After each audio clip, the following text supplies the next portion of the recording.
శ్రీ గురుభ్యో నమః. హరి ఓం. అందరికీ నమస్కారం. నిరపాయ ఇది అమ్మవారి 4 అక్షరాల నామం. ఇది 186వ నామం.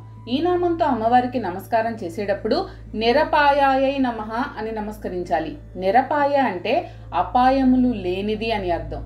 తన సంతతిని అపాయాల నుండి కాపాడే జగజ్జనని అమ్మవారు.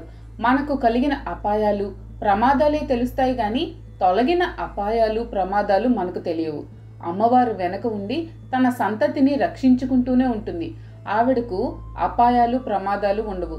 అమ్మవారిలాగానే నిండు ప్రేమ కలిగిన వారికి కూడా అవి ఉండవు. అపాయము అంటే ఎడబాటు అని అర్థం ఉంది.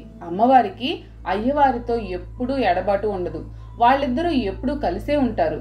అమ్మవారు నిత్య సుమంగళి. అయ్యవారు విషం తిన్నా కూడా అమ్మవారి మాంగళ్య బలం ఏ అపాయం వాటిల్లకుండా చేసింది. మానసికంగానే కాదు, భౌతికంగా కూడా ఒకళ్ళ శరీరాల్లో ఒకళ్ళు ఇమిడిపోయిన అర్ధనారీశ్వరులు. వాళ్లకు ఎడబాటు ఎందుకు వస్తుంది? ఈ నామాన్ని జపిస్తే ఎడబాటులు ఉండకుండా అమ్మవారు రక్షిస్తుంది. ఈ నామానికి ఈ రకంగా అర్థాలు చెప్పుకోవచ్చు. ఏ అపాయము లేనిది అని, అయ్యవారితో ఎడబాటు లేనిది అని అర్థాలుగా చెప్పుకోవచ్చు. శ్రీమాత్రే నమః.